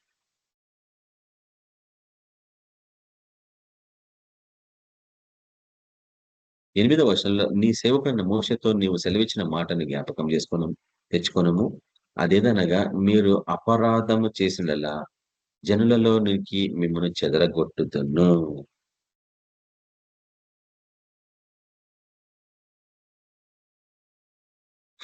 ఎప్పటికైనా ఆయన విధానము ఒకటే. తప్పు చేసిన వాడిని శత్రువులకు అప్పగించక తప్పదు దేవుని విధానం. అది పాత నిబంధన కావచ్చు, క్రొత్త నిబంధన కావచ్చు. ఈ దినము మీకు ఒక విషయం అర్థం చేసుకోవాలి. ఏంటంటే పాతవి ప్రకృతి సహజమైనవి అయితే, కొత్తవి ఆత్మీయమైనవి. ఆత్మీయమైనవి అయితే కళ్ళకి ఎట్లా కనిపిస్తాయి? ఆ సీక్రెట్ నేను మీకు చూపించిన ఒక వాక్యం. ఈ ఆత్మీయమైనవి ప్రకృతి సహజంగా తిరిగి నెరవేరినప్పుడే నువ్వు గ్రహిస్తావు దాన్ని. అది లేట్ అన్నట్టు. చాలా లేట్. అంటే పాత నిబంధన కాలంలో శత్రువులు ఇశ్రాయేలు ప్రజల మీదకొచ్చిర్రు. వారిని బానిసలాగా తీసుకుపోయారు పాపం చేసినప్పుడు. క్రైస్తవులు పాపం చేస్తే ఆత్మలో ఏం జరుగుతుందో తెలుసా? సైతాను శక్తులన్నీ వచ్చి పట్టుకుంటాయి నిన్ను.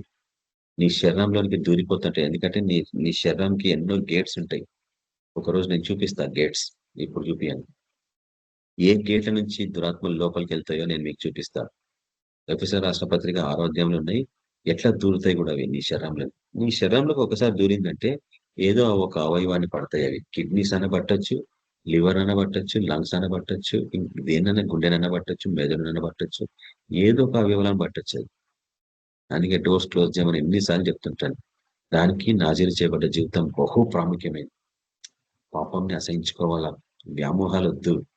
అది ఎటువంటి వ్యామోహాలని కానీ కనులతో నేను నిబంధన చేసుకోవాలా. యోబు అంటుంది, నేను నా కనులతో నిబంధన చేసుకున్నాను ప్రభువా, నేను ఎట్లా చూడగలను పాపంని.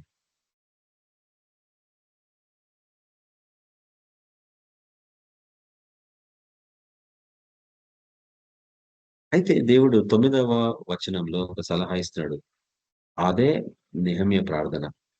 అయితే మీరు నా వైపు తిరిగి నా ఆజ్ఞలను అనుసరించి నడిచినలా, అంటే తిరిగి వచ్చినప్పుడు నా దగ్గరికి బుద్ధిగింతముల వరకు మీరు తోలివేయబడినను అక్కడి నుండి సహా మిమ్మల్ని కూర్చి నా నామం ఉంచుటకు నేను ఏర్పరచుకున్న స్థలమునకు మిమ్మల్ని రప్పించేదనని నీవు సెలవిచ్చితివి కదా.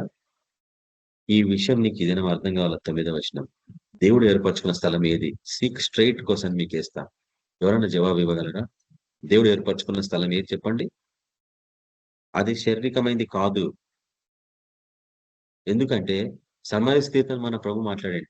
అయ్యా, మాకు గెరిజీము పర్వతం మీద ఒక మందిరం ఉండే, మేము అక్కడ యెహోవాని పూజించుకుంటున్నాం.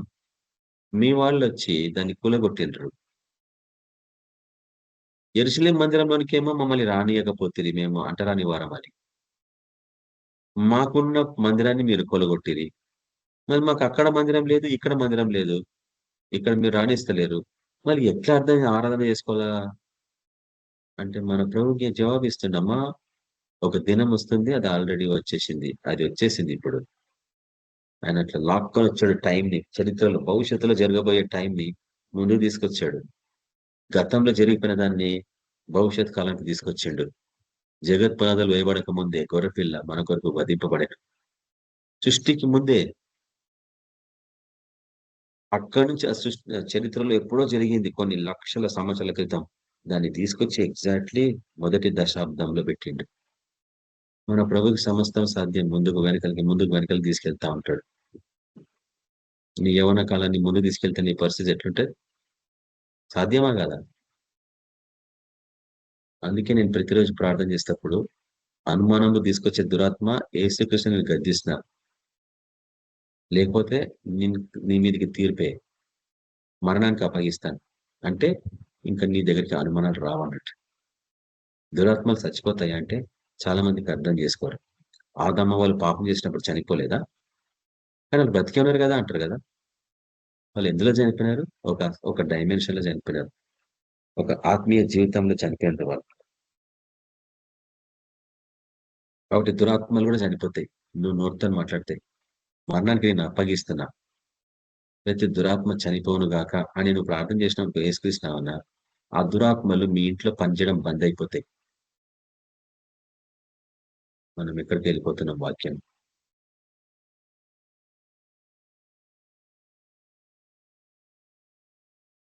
కాబట్టి క్రొత్త నిబంధనకు వచ్చేటప్పటికీ నీకు 2 సమస్యలు. ఏం తెలుసా? నీకు కండ్లకు కనిపించని శత్రువు ఒకడు ఉంటాడు, కండ్లకు కనిపించే శత్రువు కూడా ఒకడు ఉంటాడు. డబ్బులు సమస్య నీకు. ఇశ్రాయేలుకు ఒక్కడే కండ్లకు కనిపించేటోడే, కానీ నీకు 2. కండ్లకు కనిపించకుండా రాత్రి అటాక్ చేస్తుంటాడు, లేకుంటే నీకు వ్యతిరేకంగా నీ ఫైల్స్ టచ్ చేస్తూ ఉంటాడు, నీ ఉద్దేశాలను నీకు వ్యతిరేకంగా తయారవుతుంటాడు, నీకు రావాల్సిన ప్రమోషన్స్ రానియాడు, నీకు రావాల్సిన డబ్బులు రానియాడు, నీకు అన్యాయం చేయడానికి ప్రయత్నిస్తూ ఉంటారు మనుషులు. అవన్నీ కండ్లకు కనిపించకుండా. బాహటంగా మటుకు పక్కింటోడు ఎదురింటోడు నీకు వ్యతిరేకంగా ఉంటాడు. ఆటోలో పోతే ఆటో డ్రైవర్ నీకు వ్యతిరేకంగా ఉంటాడు. బ్యాంకులకు పోతే, గవర్నమెంట్ ఆఫీసులకు పోతే మనుషులు నీకు వ్యతిరేకంగా ఉంటారు. రెండంచులు అవి, 2 దశలు. సరే, అంత డీటెయిల్గా మనం ఇది చూడం కానీ దేవుడు ఏమంటున్నాడంటే, నువ్వు తిరిగి నా ఆజ్ఞలను అనుసరించినట్లా భూదిగంతాల వరకు మీరు తోలివేయబడినను అక్కడ నుండి మిమ్మల్ని మిమ్మల్ని కూర్చి నా నామము ఉంచుటకు నేను ఏర్పరచుకున్న స్థలమునకు మిమ్మల్ని రప్పించదని నీవు సెలవిచ్చితేవి కదా అని ప్రార్థన చేస్తున్నాడు. నెహెమ్యాకు తెలిసేది. చూడండి, నెహెమ్యా మన ప్రభుకి నీడవంటి వాడు అని ఎందుకు చెప్తున్నానంటే, ఇక్కడ ఒక రహస్యాన్ని జ్ఞాపకిస్తున్నాడు. దేవుడు ఏర్పరచుకున్న ఆరాధన స్థలము ఎక్కడ లేదు. యేసు ప్రభు సమరసిద్ధ మాట్లాడినప్పుడు ఏమన్నా తెలుసా, దేవుడు ఆత్మ గనుక ఆయన ఆరాధించే వాళ్ళు ఆత్మతోనూ సత్యంతో ఆరాధించమన్నాడు. దేవుడు ఆత్మ, సత్యం, త్రిత్వాన్ని జ్ఞాపకం చేస్తుండే ఆ స్త్రీకి. దేవుడు ఆత్మ గనుక ఆయన ఆరాధించే వాళ్ళు ఆత్మతోనూ సత్యము. సత్యం అంటే యేసు ప్రభు, తండ్రి, కుమారుడు, పరిశుద్ధాత్ముడు, ముగ్గురున్నారు అందులో. ఆ విషయాన్ని జ్ఞాపకం చేస్తుండే ఆ స్త్రీకి. మీరు చెప్పండి, తండ్రి, కుమారుడు, పరిశుద్ధాత్ముడు ఎక్కడున్నారు? ఒక్కటే స్థలం అది. అది ప్రకృతి సహజమైంది కానే కాదు. దాని విలువ నీకు తెలిసిన రోజు నువ్వు ఎంతగానో బాధపడతావు. ఎందుకు నేను దీన్ని వాడుకోలేకపోయినా అనేసి నీ సమస్యల మీద.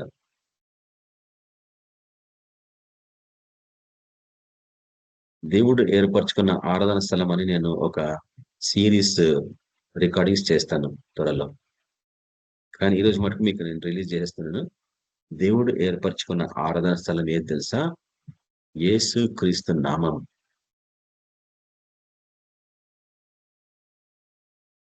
ఆ నామంన సమస్తం సాధ్యం. ఈయన నా ప్రియ కుమారుడు, ఈయన మాటలు గైకొనుడి. నా నామంన మీరు తండ్రిని ఏం అడిగినను అవి మీకు అనుగ్రహించబడను. అది వాగ్దానం. సత్యవంతుడు. యేసు క్రీస్తు నామములో ఉన్న పవరు ఎప్పుడు నువ్వు గ్రహించగలవు? ఆయన సంపూర్ణ మానవుడు, సంపూర్ణంగా దేవుడు అని ఆ నామం జ్ఞాపకం చేస్తుంది. యేసు అంటే రక్షించేవాడు. దేవుడు తప్ప ఎవరు రక్షించలేడు. క్రీస్తు అంటే అభిషేకం పొందినవాడు. అభిషక్తుడు అంటే పరిశుద్ధాత్మ, కళ్ళకు కనిపించిన దేవుడు. ఆ నామంలోనే ఆయన ఏమంటున్నాడు, మీరు దేవుడు ఏర్పరచుకున్న స్థలం అది అని నెహెమ్యాకి ఆత్మలో తెలియదు, ప్రకృతి సహజంగా కూడా తెలియదు. ఆయన ఏమనుకుంటుండు, యెరూషలేములో ప్రార్థన చేస్తేనే దేవుడు వింటాడు అనుకుంటున్నాడు. కానీ అసలైన ఆ యొక్క స్థలము యేసుక్రీస్తు ప్రభుల వారే. ఆ నామంలో నువ్వు ప్రార్థన చేసినావు అనుకో. నేను అందుకే ఈ మధ్య సీక్రెట్ ఇది గ్రహించినాక అందరూ చివరికి ఆమెన్ ఆమెన్ అంటారు. కానీ నేను ప్రతి వచనానికి ఆమెన్ అంటున్నాను. నేను ప్రభువా, ఈ దినం మమ్మల్ని కాచి కాపాడడానికి మీకు ఎంతో వందనాలు అర్పించుకుంటాం తండ్రి. ఈ దినం మీ యొక్క నూతనమైన కృప నాకు అనుగ్రహించు. యేసుక్రీస్తు నామమున ఆమెన్ ఆమెన్ ఆమెన్ అని 3 సార్లు అంటున్నా. ఎందుకంటే యేసు ప్రభు నామము ఆమెన్. ఆమెన్ అనువాడైన ఆయన పేరే ఆమెన్. అందుకే నేను అనేక పర్యాలు ఆమెన్ ఆమెన్ అంటుంటా ప్రార్థనలో. అది నాకు రిలీజ్ అయింది అంతే. ఈ దినం మీకు రిలీజ్ అయింది అంతే. మీకేమంత ఆలస్యం కాలేదు. మీరు ఒకటేసారి అంటారు ఆమెన్, నేను 10 సార్లు అంటాను ఆమెన్. కాబట్టి ఈ సత్యాన్ని గ్రహించిన నువ్వు ఆయన నామంన ప్రార్థించడం నేర్చుకోండి. ప్రభు నామమున ప్రార్థించేవారు అందరూ రక్షింపబడతారు అంటాడు కదా.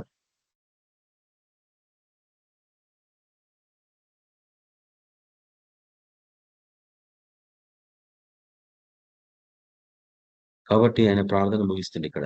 చిత్తగించము, నేను కూడా వాక్యాన్ని ముగిస్తున్నా. నీవు నీ మహాప్రభావం చూపి నీ బాహుబలము చేత విడిపించిన నీ దాసులకు నీ జనులు వీరే. ఎప్పుడు? ఆయన ఏర్పరచుకున్న స్థలంలో. యెహోవా చెవియొగ్గి నీ దాసైన నా మొరను నీ నామమును భయభక్తులతో గణపరచుట యందు ఆనందించి నీ దాసుల మొరను ఆలకించి ఈ దినమందు నీ దాసుని ఆలోచన సఫలపరిచి ఈ మనుష్యుడు నా యందు దయచూపినట్లు అనుగ్రహించుమని నిన్ను బతిమాలు కొనుచున్నాను అని ప్రార్థించి తిని నేను రాజునకు గిన్నె అందించి వాడనై ఉంటిని. ఆశ్చర్యం కదా. ఒక అన్య రాజుకి నెహెమ్యా ద్రాక్షరసాన్ని అందిస్తున్నాడు. ఏం నేర్చుకుంటున్నావు ఇందులో నుంచి నువ్వు?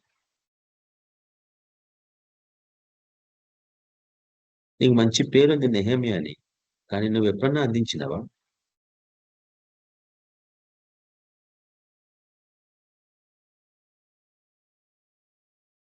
రాజు ఒక అన్యుడికి ద్రాక్షరసాన్ని అప్పగిస్తున్నాడు వాడు నెహెమ్యా.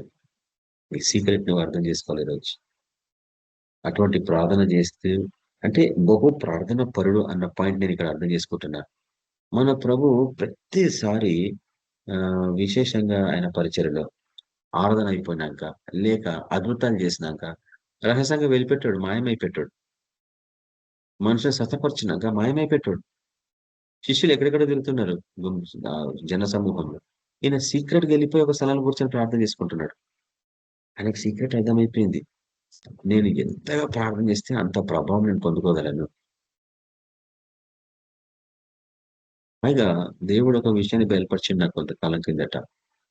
అదేంటంటే, దేవుడు ఒకవేళ నిన్ను హెచ్చించాలనుకుంటున్నావు అనుకో, నీ యొక్క భాషలు సంపూర్ణంగా ఏమంటాము మారిపోతా ఉంటాయి. నువ్వు దేవుని సూచిస్తున్న భాషలలో ఒకప్పుడు పసిపిల్లలాగా ఉండి భాషను పొందుకున్నప్పుడు ఒకటే పదము రిపీటెడ్గా వచ్చేది నీ నోట్ల నుంచి.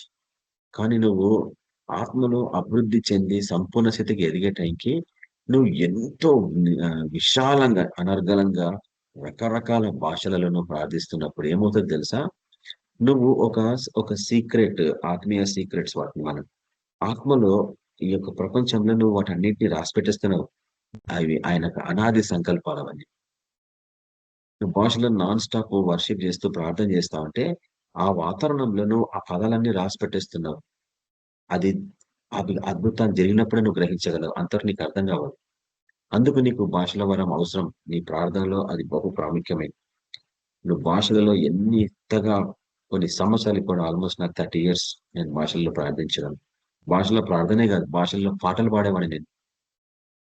సరే, ఇవన్నీ నేను స్టేజ్ మీద చూపిస్తే మనుషులు దూరం అయిపోతారు అనేసి నేనేం పట్టించుకోను. మనుషులు ఎప్పుడు కొరకు ప్రయాసపడతలేదు. మొహమాటం లేకుండా నేను భాషలో ప్రార్థిస్తున్నాను. స్టేజ్ల మీద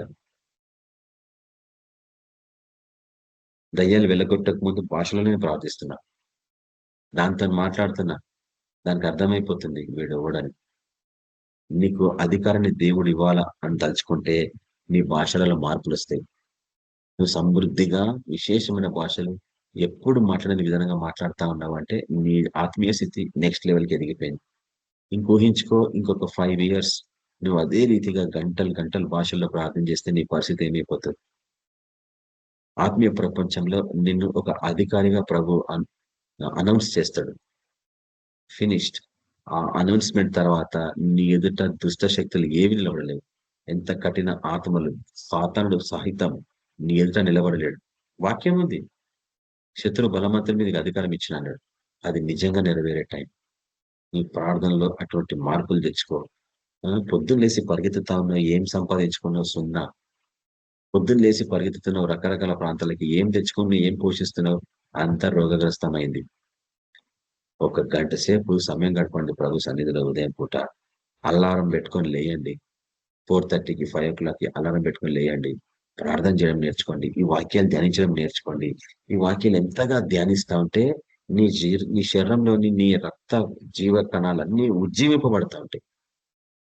ప్రతి జీవకణము, ప్రతి ఆయు ఏమంటాము నీ అంతరంగం ఉన్న సమస్త ఆ యొక్క శరీరంలో ఉండే ప్రతి వాటిని ఏమంటాము ఆర్గన్స్ అంటాం, అవయవాలు. నీ శరీరంలో ఉండే ప్రతి అవయవము ఉజ్జీవింపబడతా ఉంటుంది. అవి కిడ్నీ ఫెయిల్యూర్సే కానీ, లివర్ ప్రాబ్లమే కానీ, ప్యాన్క్రియాస్ ప్రాబ్లమే కానీ, లంగ్ ప్రాబ్లమే కానీ, బ్రెయిన్ ప్రాబ్లమ్సే కానీ, ఏ క్లాట్స్ ఉన్నా అవి కరిగిపోవును గాక. నీ ప్రార్థన అట్లా తయారు చేయాలని అటువంటి రోషం తెచ్చుకొని ఇక మీదట మనం ఉందాము. నెహెమ్యాకు సంబంధించిన విషయాలు మరికొన్ని నేను నెక్స్ట్ టైం కలిసినప్పుడు మనము మరి దీర్ఘంగా ధ్యానిస్తాము. అటువంటి కృపలో ప్రభు నడిపించడం ప్రార్థిస్తాం. వందనాలు ప్రభువా, గొప్ప తండ్రి, మీకు సమస్త ఘనత మహిమ ప్రభావం చెల్లించుకుంటున్నాం యేసుక్రీస్తు నామమున. ప్రభువా, నెహెమ్యా మీకు నీడ వంటి వాడు, కానీ నెహెమ్యా కంటే మీరు శ్రేష్ఠులు ప్రభువా. నెహెమ్యా ఏ రీతిగా మీ పక్షంగా లేక మీకు నీడగా ఉంటూ తను ఏ రీతిగా ఆ యొక్క ద్రాక్షరసాన్ని రాజుకి ఒక అన్యునికి అప్పగిస్తున్నాడు, దాని నుంచి మేము సత్యాలు గ్రహించగలుగుతున్నాం. తర్వాత నెహెమ్యా ఎటువంటి దుఃఖంతో ఉపవాసం ఉండి ప్రార్థన చేస్తుండో మేము నేర్చుకుంటాం నాయన. ఈ దినం నెహెమ్యా తన పాపాలు, తన తండ్రి పాపాలు, తన దేశ ప్రజల పాపాలు ఒప్పుకుంటున్నాడు ప్రభువా, క్షమించమని. చెదిరిపోయిన తన ప్రజలను అందరినీ తీసుకొని రమ్మని ప్రార్థిస్తున్నాడు ప్రభువా. అవును ప్రభువా, మా ప్రార్థనలో మార్పులు తీసుకొని రమ్మని ప్రార్థిస్తున్నాం నైనా. సమయము చూసుకోకుండా ప్రార్థించే జీవితం మాకు అనుగ్రహించమని ప్రార్థిస్తున్నాం. మేము క్రోనోస్ నుంచి కైరోస్ టైంలోకి వెళ్ళిపోవాలా ప్రభువా, ఆత్మీయ సమయంలోకి వెళ్ళిపోవాలా ప్రభువా. అప్పుడే మా ఆయుష్లు దీర్ఘకాలం ఉంటాయి. క్రోనోస్ లోకి వచ్చేసినామంటే మా ఆయుష్ తగ్గిపోతుంది ప్రభువా. అటువంటి నడిపింపు మాకు అనుగ్రహించండి సాయంత్రం సమయంలో. నెహెమ్యా ఎంతగానో ప్రభువా ఆ యొక్క తన ప్రజల గురించి ప్రయాసపడుతూ దుఃఖంతో ఉంటున్నాడు. మరి తన ప్రార్థన జీవితం ఎటువంటిదని మీరు ఇది మాకు జ్ఞాపకం చేస్తున్నారు ప్రభువా. అటువంటి వేదనతో మేమందరం ప్రార్థించలాగన మీరు ఏర్పరచుకున్న స్థలం యేసుక్రీస్తు నామం. ఆ నామంలోనే ఆరాధన, ఆ నామంలోనే మా ప్రార్థనలు, ఆ నామంలోనే మేము మీకు స్తుతి యాగన అర్పించుకుంటున్నాం. ఈ సాయంత్రం సమయంలో ప్రతి ఒక్కరం అటువంటి ప్రార్థన చేసే బిడ్డలుగా మమ్మల్ని అందరినీ తయారు చేయమని యేసుక్రీస్తు పరిశుద్ధనామమున ప్రార్థిస్తున్నాం తండ్రి. ఆమేన్, ఆమేన్, ఆమేన్. మన ప్రభువైన యేసుక్రీస్తు యొక్క కృప, సమాధానం, నడిపింపు మనందరికీ సదాకాలం తోడైండును గాక. ఆమేన్, ఆమేన్, ఆమేన్. అందరికీ praise the lord. Good night.